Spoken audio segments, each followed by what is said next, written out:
Value E cell निकालना। हर साल इसमें से 2 मार्क्स का एक क्वेश्चन जरूर आता है। देखो बेटा सब कैसे निकालते हैं ई सेल। सबसे पहले तो हमें ये पता होना चाहिए रिडक्शन पोटेंशियल और ऑक्सीडेशन पोटेंशियल क्या होता है। बेटा कोई भी एलिमेंट जब अपना इलेक्ट्रॉन लूज करता है या गेन करता है, अगर लूज कर रहा है तो ऑक्सीडेशन पोटेंशियल होता है, अगर किसी से गेन कर रहा है तो कौन सा पोटेंशियल होता है, रिडक्शन पोटेंशियल होता है। तो बेटा जो आईपीएससी है उसने कहा कि किस चीज को कन्वेंशन किया कि सिर्फ हम जब कैलकुलेशन करेंगे तो हम सिर्फ ओनली किसको लेंगे, इनके रिडक्शन पोटेंशियल को लेते हैं। आप देखो बेटा इसने कहा कैलकुलेट ई नोट सेल निकालना है आपको, तो इसका फॉर्मूला क्या आता है, ई नोट कैथोड माइनस ई नोट एनोड।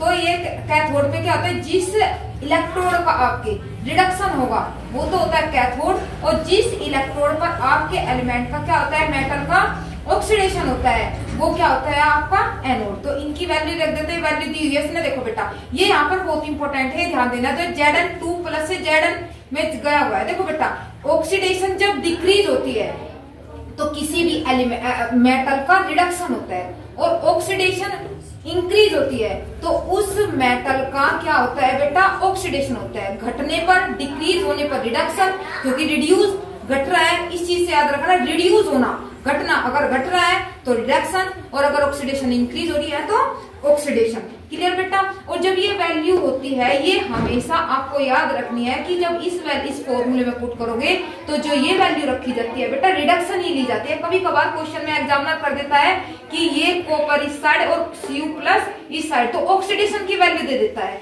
तो हमें वो ऑक्सीडेशन की वैल्यू नहीं रखती, इसको चेंज कर देते हैं। चेंज कैसे करते हैं, यदि यहाँ पे ये देखो बेटा दोनों रिडक्शन दिए हुए हैं, यदि इनमें से एक ऑक्सीडेशन होता तो हम उसके साइन को चेंज करते हैं, ना कि वैल्यू को। हम उसके साइन को चेंज करते, किसमें बदल देते, रिडक्शन में चेंज कर देते। तो दोनों वैल्यू क्या दी हुई है, रिडक्शन दी हुई है, तो इसकी वजह से हम इसकी वैल्यू क्या कर देंगे, यहाँ पर कॉपर की कैथोड है, एनोड कैथोड है, और यहाँ पर ऑक्सीडेशन पर एनोड है। इन दोनों को क्या करोगे, माइनस माइनस प्लस ऐड हो जाएगा। तो ये आपका जो ई नोट सेल है उसे हम बेटा क्या बोलते हैं, EMF भी बोल देते हैं।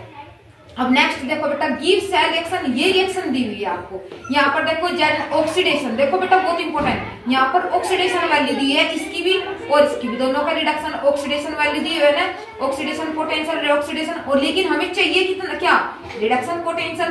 तो हमें इसके सामने साइन को चेंज करके, प्लस में है तो माइनस, माइनस में है तो प्लस में चेंज करके हम इनकी वैल्यू को किस में चेंज कर देंगे, रिडक्शन पोटेंशियल कर लेंगे। सबसे पहली बात बेटा देखो इक्वेशन को बैलेंस करना। देखो बेटा जितने इलेक्ट्रॉन कोई से मेटल ने रिलीज की है, लूज की है, दूसरा मेटल इतने इलेक्ट्रॉन गेन करेगा। ये इक्वेशन हमारी बैलेंस होनी चाहिए। जैसे Zn कितने इलेक्ट्रॉन लूज करता है 2, और Ag कितने गेन करता है 1, तो इसलिए हम Ag को 2 ले लेंगे, क्योंकि 2 इलेक्ट्रॉन है तो 2Ag, 2 इलेक्ट्रॉन ले लेंगे तो फिर इक्वेशन क्या हो जाएगी, इक्वल हो जाएगी आपकी। फिर बेटा देखो फॉर्मूला कैथोड माइनस एनोड लिखो, या रिडक्शन माइनस ऑक्सीडेशन लिखो, आपकी बात, आपकी जो जैसे आपकी याद हो जाए। और दोनों की वैल्यू क्या रखते हैं, रिडक्शन पोटेंशियल, रिडक्शन पोटेंशियल। अब इनकी साइन चेंज करके से किस में चेंज कर लेंगे, रिडक्शन पोटेंशियल में, और यहाँ पर ये वैल्यू पुट कर देंगे तो आंसर आ जाएगा 1.56। देखो बेटा सबसे सिंपल ट्रिक ये देखना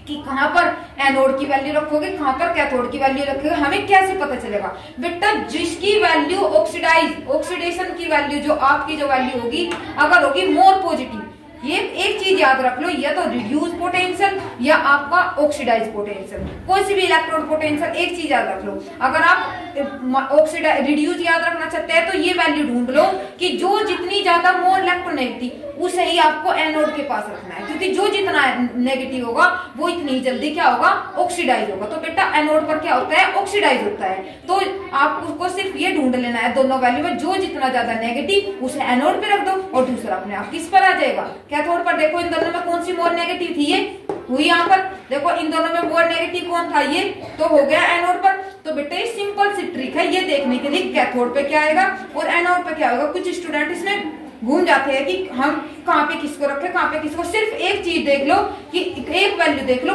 जो मोर इलेक्ट्रोनेगेटिव वही एनोड की वैल्यू है, ठीक है।